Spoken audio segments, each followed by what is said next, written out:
and particularly the current postal quality service situation in the Gambia. I would like to believe that during this 1 year, you have been able to sustain all the milestones you achieved before and even improved on them. As you know, quality of service is not constant. It has to be continually improved and managed for it to make a lasting impact.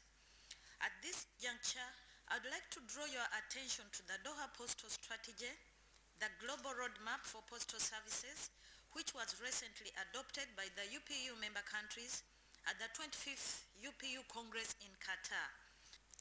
I am convinced that the Universal Postal Union, in collaboration with the Pan-African Postal Union, which is PAPO, have a lot in store for our postal services, not only in the sub-region, but in Africa as a whole.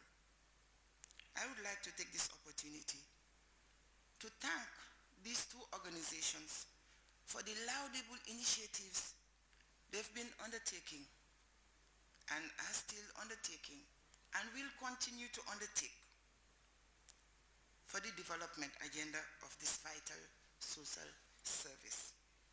The initial seminar on this new global and regional roadmap for postal services in English-speaking West African countries has already put the GAMPOs and other postal corporations within the region in a new pedestal.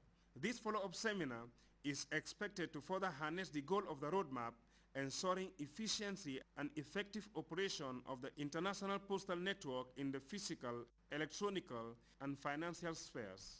Louis Mendy, GRTS.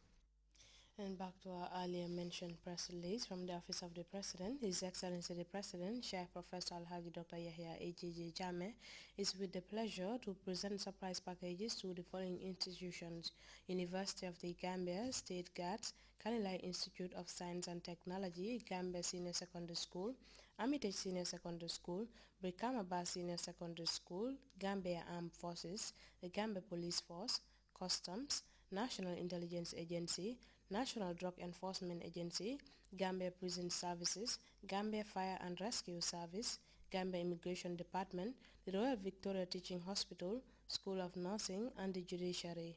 All heads of the named institutions are invited to State House tomorrow, Friday, 30th November at 9 a.m. to receive their surprise packages from His Excellency the President. Any institution that failed to show up on time will have its package reduced. We now take our first break. We'll be right back.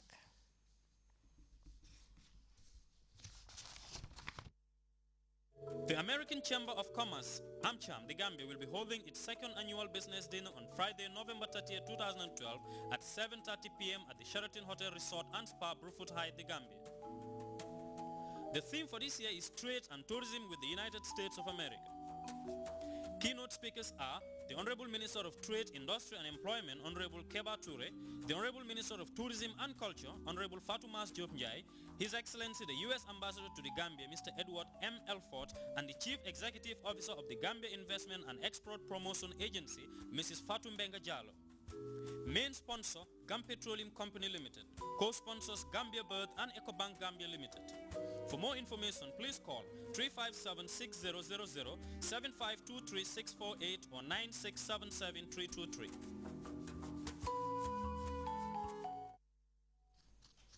Welcome back. The Rwandan Defense Force says it has repelled a massive attack by FDLR rebels who are waging a war against the government of President Paul Kagame. Rwandan military sources say at least 15 rebels have been killed and a number of them arrested after rebels attacked a Rwandan military base along the DR-Congo border. Kigali is accusing Kinshasa of backing the FDLR rebels, an accusation vehemently denied by DR-Congo officials. We have details of that story in this report. On Thursday, the Rwandan army led journalists to the site in Rabuvu in the northeast of the country, where members of the Democratic Forces for the Liberation of Rwanda launched an attack. Two heavily armed companies of the FDLR crossed the border from the Congo overnight to take up positions in the foothills around the volcano. The fighting between the army and the FDLR rebels lasted for hours.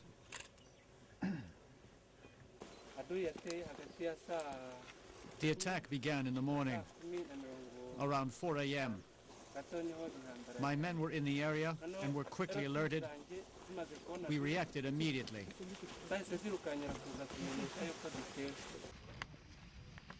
Bodies of the rebels were still lying on the ground where the fighting took place. The Rwandan army spokesman said the rebels had suffered many casualties.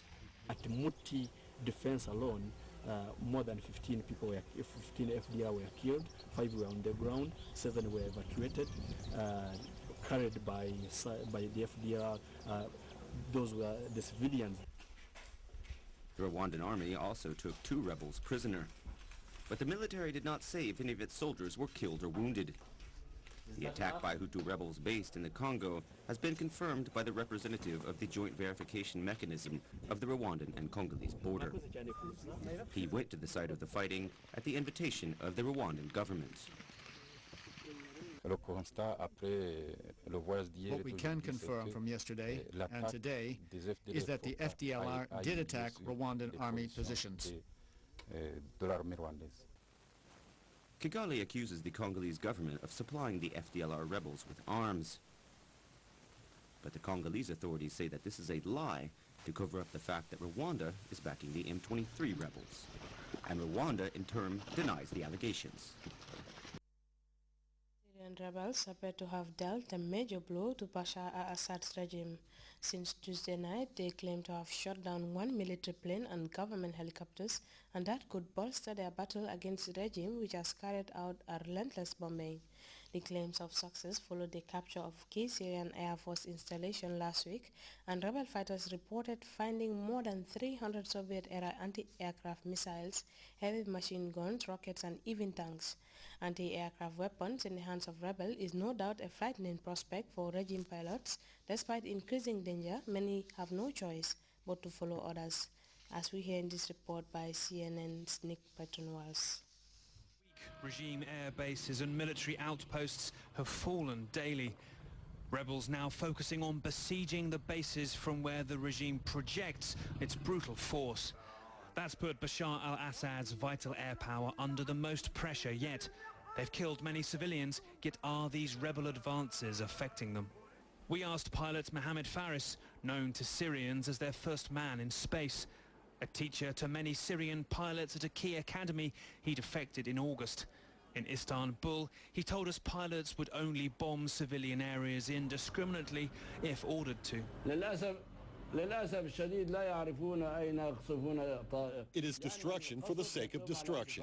For example, they are asked to target a neighborhood, not a particular place. However, there is no accuracy.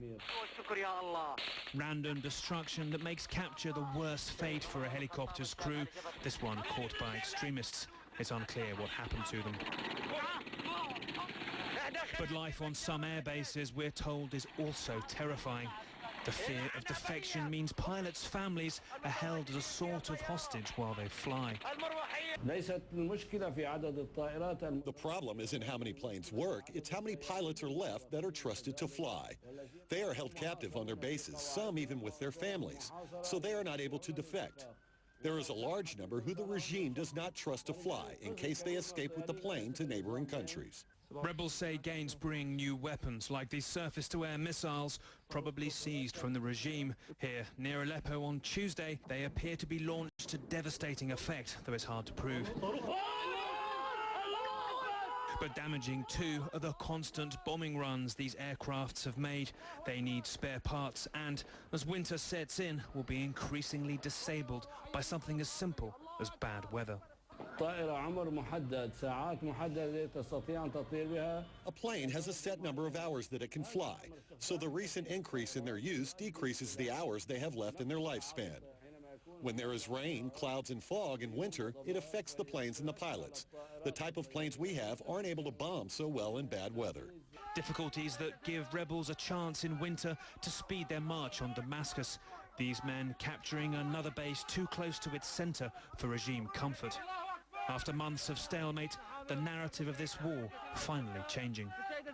Nick Payton-Walsh, CNN, Beirut. And before we end this edition of the news, a reminder of our headlines.